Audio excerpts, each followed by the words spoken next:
analizar los temas de coyunturas de la región, de América concretamente, creo que resulta necesario porque a partir de la globalización de los estados, hay unas conexiones directas donde lo que le pase a un país tiene una incidencia directa en otros.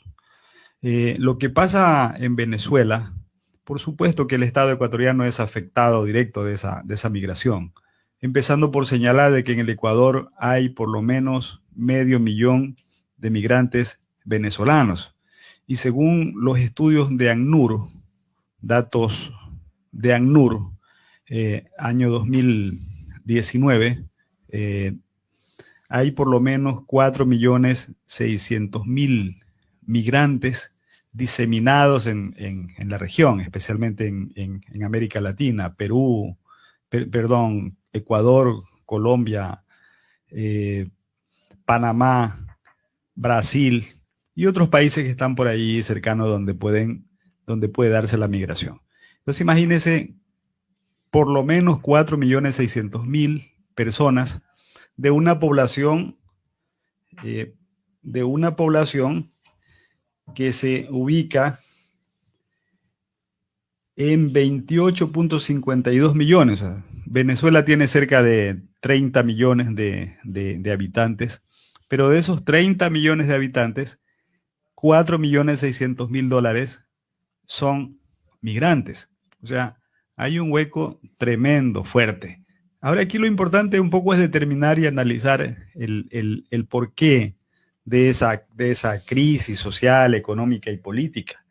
Yo creo que ahí tiene mucho que ver el modelo socialista impuesto por el presidente Hugo Chávez, que se centran en dar, en regalar, en obsequiar, en la dádiva, en generar políticas públicas para manejarse bajo estos enfoques, desde el concepto de la distribución de la riqueza, desde la inclusión, desde la igualdad. Que eso está chévere, esos conceptos. Tener de mendigo un pueblo y que viva del Estado. Indudablemente, yo creo que eso sería. Entonces ahí, a mi juicio, el principal factor que sobresale es el tema de los subsidios.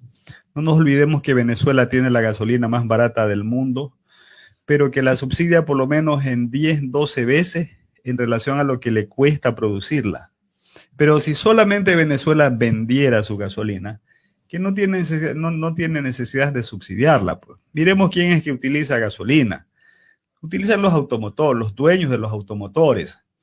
Y el dueño del automotor es una persona que está como que en clase media baja, que tiene las condiciones de comprar su gasolina. Y que son una minoría. Perfecto. Pero en cambio en el gobierno de Carlos Andrés Pérez, quienes salieron a las calles a protestar y hubieron más allá de 250 muertos cuando se anunciaba la eliminación de estos subsidios, pues fueron los pobres. Los que menos se benefician de la gasolina fueron los que salieron a dar el pecho, a poner el pecho a las balas para seguir recibiendo gasolina regalada. O sea, tal vez el recurso más importante que le puede generar economía al Estado venezolano, precisamente ese es el que se lo regala. Pero no solamente es que se lo regala, se regala ganancia y se regala inversión. Entonces, es un estado crítico, grave, porque no solamente es la gasolina la que se regala, también se regala el gas, se regala la gasolina, la energía eléctrica y se regalaba la comida también. Entonces ahí es donde se genera la crisis venezolana, porque la población venía recibiendo sus alimentos, sus raciones, sus productos sin mayor problema. Y yo creo que la crisis inicia con la parte política, de ahí pasa a lo social y luego repercute en lo económico. Es una sumatoria de factores, Fabricio. Pero inicia por ahí, por la parte política. Indudablemente por la parte política, la lucha fratricida, el sobrepoder del Estado, la imposición del Estado para hacer sentir su supremacía sobre sectores importantes, por ejemplo, hacia el sector de los empresarios. Y eso hizo, por ejemplo, de que todos los empresarios, todos, fugaran de Venezuela, tomaran sus capitales y se fueran de esas naciones. Entonces, ¿de qué vive un país? En este caso sí, de la venta de petróleo, porque Venezuela es un país eminentemente productor de petróleo, pero también vive de los ingresos fiscales, de los ingresos tributarios que una nación pueda poner.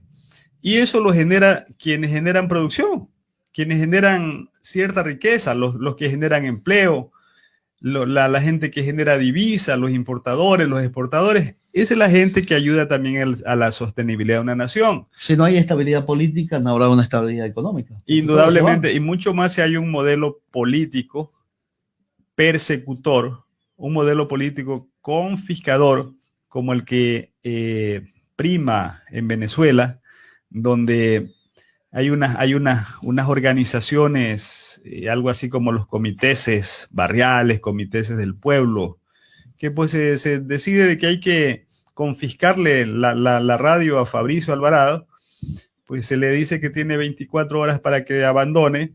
Si no abandona, en 24 horas hay 100 motos parqueadas afuera presionándola a que se vaya.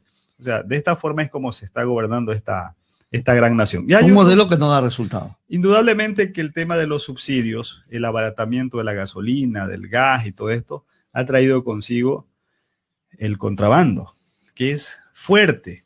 Entonces, el Estado venezolano produce para que fugue por las fronteras su producto. Imagínense lo que pasa. Y ahí sí Colombia, por ejemplo, es benefactor directo de esta bonanza, de esta regalía de que el Estado venezolano realiza. Y obviamente la otra crisis, como le señalaba, es la baja recaudación tributaria. Nadie paga, nadie produce impuestos. Entonces ese es un flujo económico, una pérdida. Frente a eso también otro factor determinante fuerte en Venezuela ha sido la devaluación de la moneda. Entonces Venezuela tiene una moneda que no vale nada. Un obrero, si lo relacionamos, ganaría menos de $10. Sin embargo, una cubeta de huevo cuesta $3, $4. Quiere decir que un obrero en el mes gana para comprar 2 cubetas de huevo, porque ahí están las acciones contrapuestas, ¿verdad? Mientras se devalúa la moneda, pierde capacidad adquisitiva la población, la inflación y la especulación es como una epidemia, ¿no? Como una peste totalmente incomprensiva. Se da la escasez de producto en los mercados porque no hay quien produzca arroz, quien produzca azúcar, quien produzca aceite, quien produzca papel higiénico. Inmediatamente se aprovecha el especulador y sus precios los duplica, los triplica, aunque no tenga quien venderlo.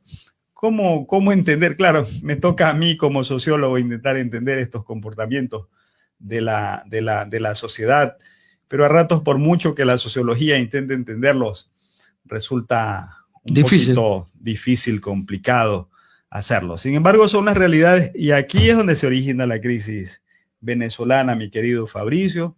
Pues en un país en crisis donde no hay comida, donde entonces hay una reacción ciudadana y esa reacción ciudadana ha determinado la persecución, si se quiere, del régimen, del gobierno madurista, que indudablemente, así como hay 4 millones de personas migrando en una crisis humanitaria terrible, fatal, también hay miles de venezolanos, presos políticos venezolanos, que están allí porque ayer reclamaron, y eso sin tomar en cuenta la cantidad de muertos.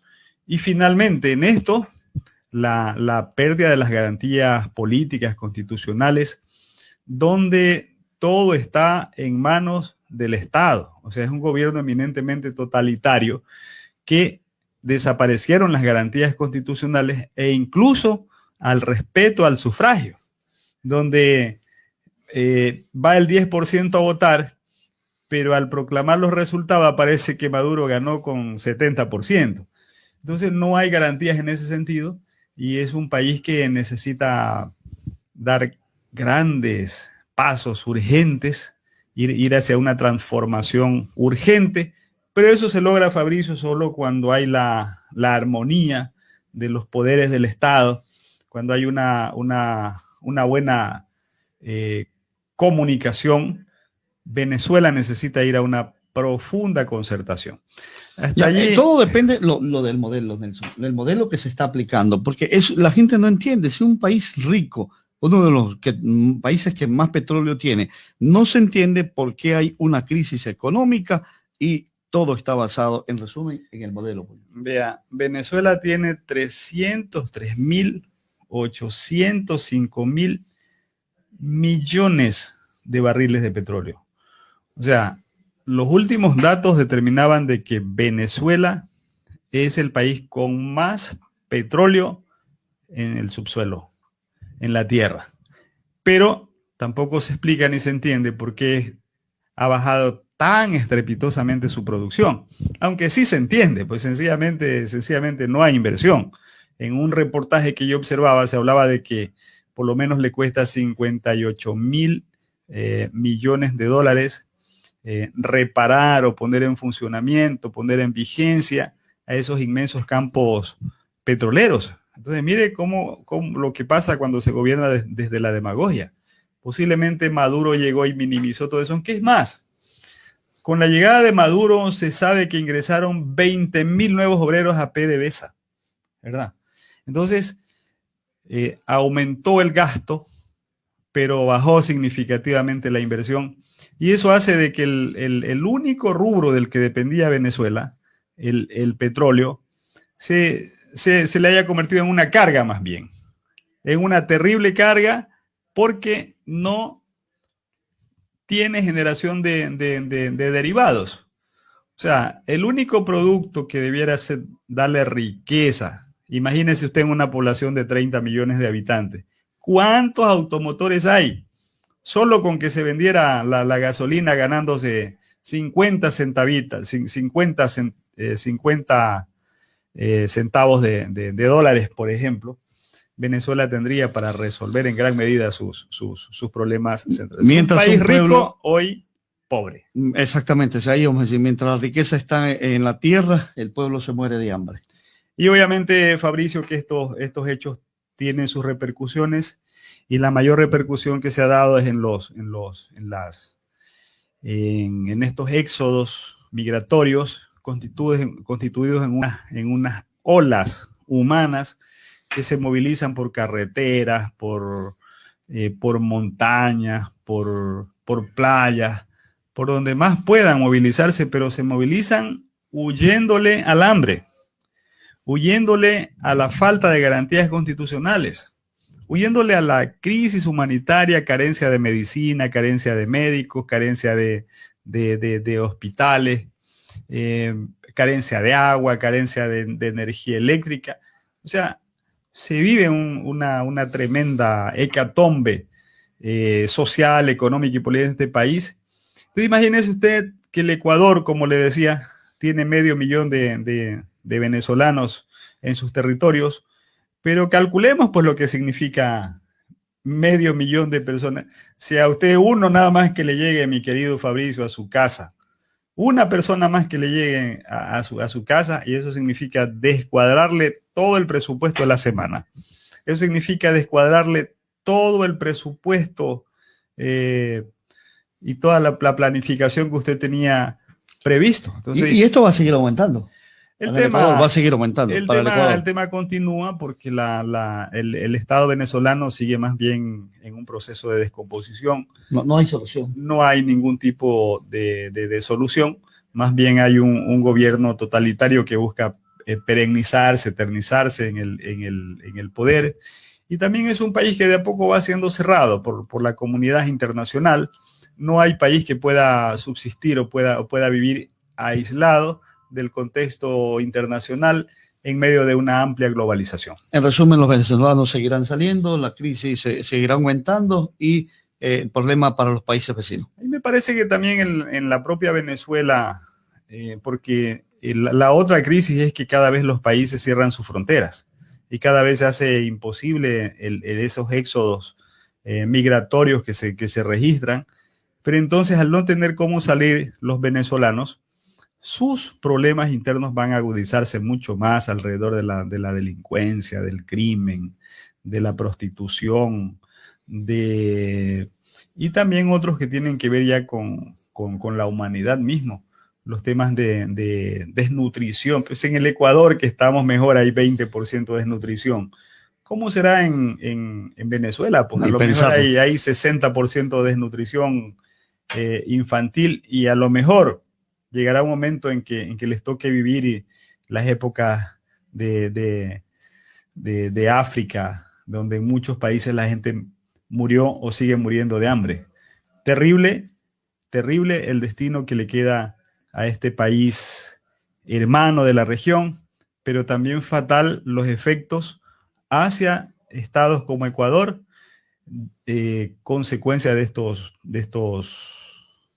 estas descomposiciones sociales que se dan en estos territorios.